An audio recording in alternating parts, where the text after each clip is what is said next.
Welcome to episode 18 of Carson Now's Weekly Pulse podcast. This week's episode is sponsored by TJ's Corner Cafe and their Chowder for Charity event benefiting Friends in Service, helping on October 3rd. Absolutely, and we're always happy to highlight Fish and just the fantastic work they do right here in our community. Yeah, great cause. So good morning. It is Friday, September 26th. We're looking ahead definitely to a massive weekend.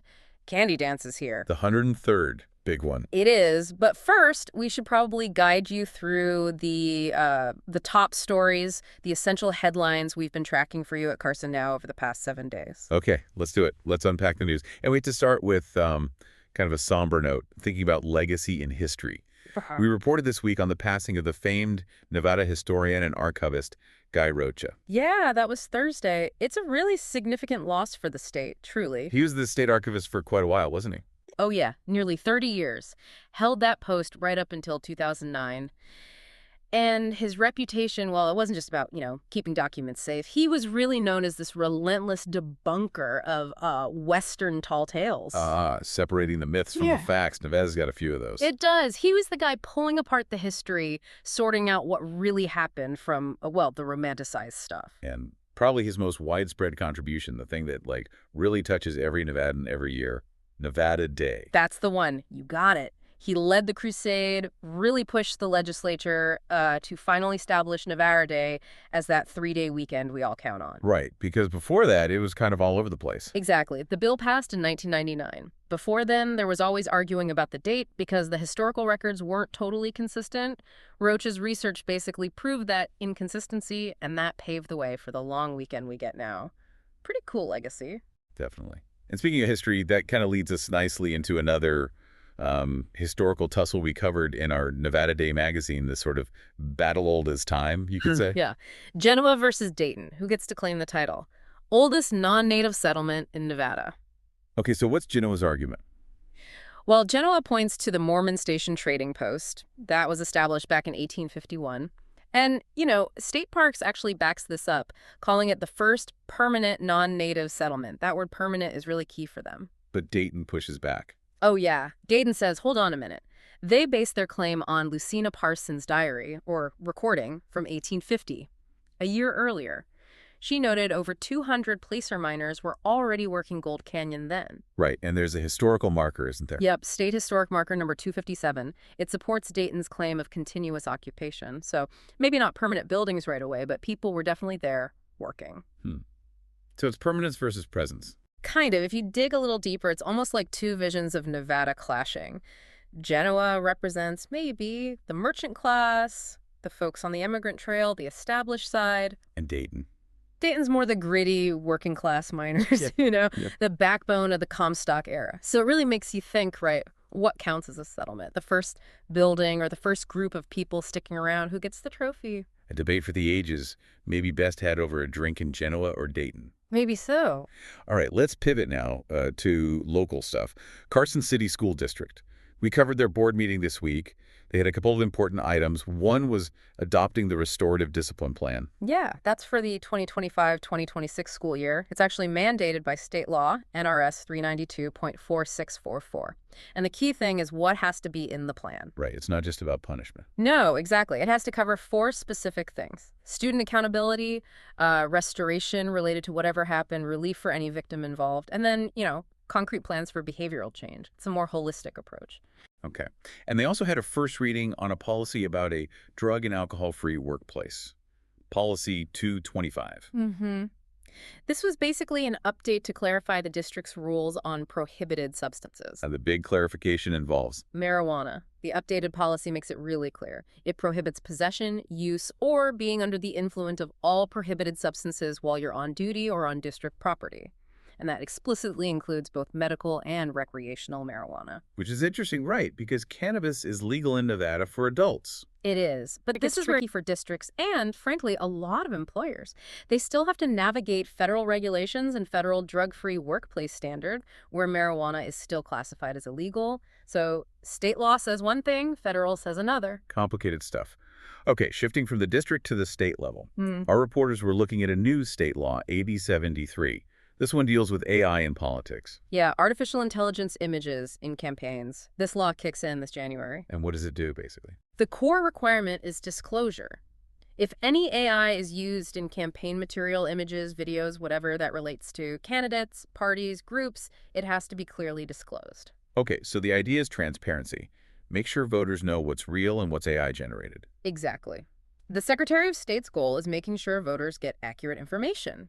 And we've already seen examples, right? We mentioned some in our article, like politicians photoshopped, well, AI generated, to look like mobsters, or fake images of huge crowds, stuff designed to sway opinion. But there was some commentary that the law might not be strong enough. We cited some consultants. Right. The phrase used was that the law currently has very little teeth. Meaning?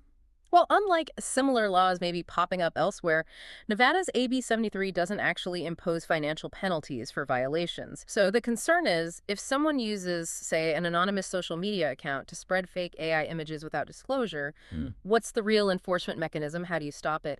It raises questions, especially heading into another election cycle. Definitely something to watch. Yeah. Okay, let's lighten things up a bit. Wrap up the news recap with some positive community stuff from last weekend. Critters and champions. Yes, always love these stories. We had the 11th annual Pooch Plunge over at the Carson Aquatic Facility. The last splash for the dogs.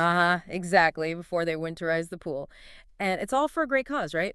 Benefits the Carson Animal Services Initiative, KSI. And specifically, their Critter Fixer program. That's the one. It funds their low-cost spay and neuter voucher program. And get this, they've helped over 1,600 animals since that program started. It's a huge impact on controlling pet population and keeping animals out of shelters. Fantastic work by KSI. And on the human champion side, we spotlighted an amazing Carson High student, Lillian Turner. Yeah. She was featured in the Rotary Club Senior Spotlight. Lillian's story is just incredible. Talk about resilience. She's got a 5.1 GPA, ranked in the top 1% of her class. Yeah, and she's working towards earning her associate's degree before she even graduates high school, all while managing a life-threatening heart condition that requires a pacemaker. Just truly inspiring determination. Absolutely incredible. What an achievement. Okay, one last quick news bit before we hit the weekend calendar. This one's from up the hill, South Lake Tahoe. Right, just a heads up for folks who use it. The Emerald Bay Shuttle Pilot Program, it's winding down for this season. When was the last day? This Sunday, September 28th, is the final day of operation for this year. And we did report, if you want to grab one last ride, there's a discount code. OWEOWL20 gets you 20% off. Good tip. Okay, so that pretty much covers the news landscape from the 19th through yesterday, the 25th.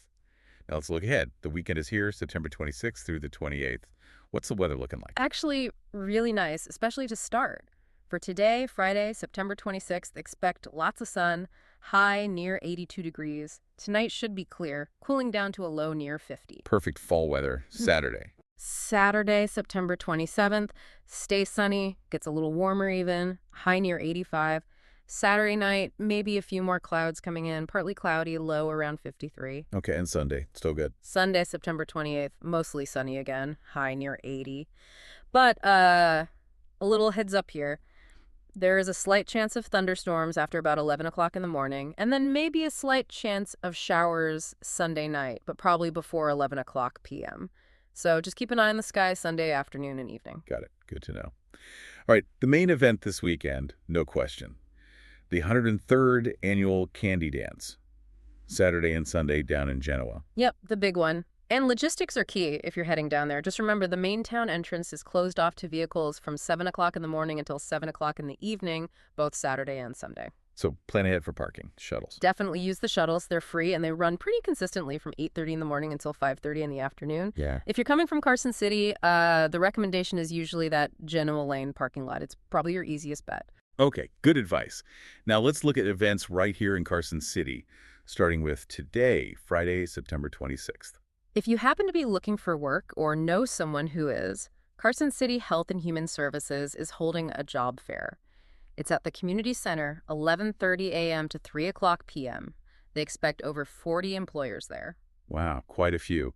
Also, art lovers. Yep, the Nevada Artists Association's 2025 Autumn Show is ongoing. You can check that out from 12 o'clock p.m. to 4 o'clock p.m. today. Okay, now for Friday night, music. Kicking off the weekend sounds. The Fall Fest series at the Tap Shack features Willie's Way celebrating the legend. That's from 7 o'clock p.m. to 10 o'clock p.m. Nice tribute. What else? Over at Gina's Good Life Music and Lounge, you've got Craig Fletcher and DeMonier playing from 8 o'clock p.m. till 11 o'clock p.m. And for those who like to be in the entertainment.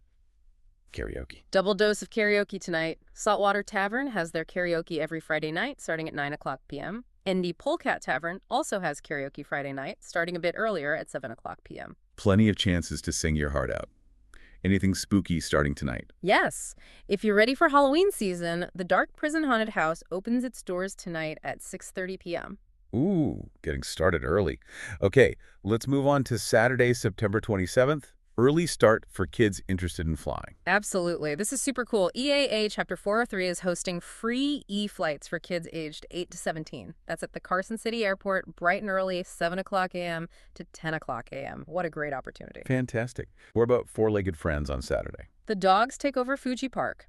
The AKC dog shows start there at 7 o'clock a.m. and run pretty much all day until about 6 o'clock p.m. And the farmers market. Still going strong. Carson City Farmers Market is at Mills Park 8:30 in the morning until 1 o'clock p.m. Grab your local goodies. Any sports tournaments happening? Yep. Golfers, take note. The Silver State Gymnastics 5th annual golf tournament is happening over at Silver Oak Golf Course. Okay, and some community events with a cause. For sure. Up in Reno, but benefiting us here too, the Society of St. Vincent de Paul is having their walk run.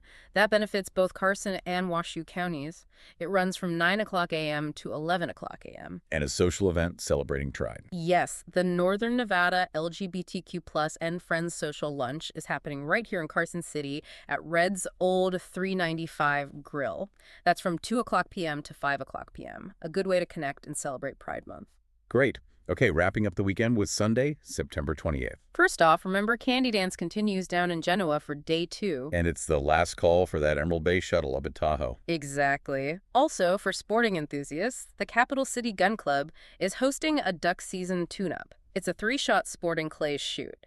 Registration starts around 9 o'clock a.m. and the shooting begins at 10 o'clock a.m. Okay. And the dogs are still at it. They are. The AKC dog shows continue all day Sunday over at Fuji Park as well. Wow, okay. That is a very busy weekend calendar on top of a busy news week. It really is. Seems like there's something for everyone happening. So that covers our look back at the top news stories from the past week and hopefully gives you a good preview of all the events happening this weekend. Yeah, and remember, for the full details on everything we talked about, Guy Roach's legacy, that AI law, the Candy Dance logistics, all the event times and locations, plus way more listings on our comprehensive calendar, you should definitely head over to carsonnow.org. You can also submit your own news and community events there, too. Please like, share, and follow us on all your favorite social media platforms. We appreciate you tuning in to the Weekly Pulse, your one stop for Carson City news.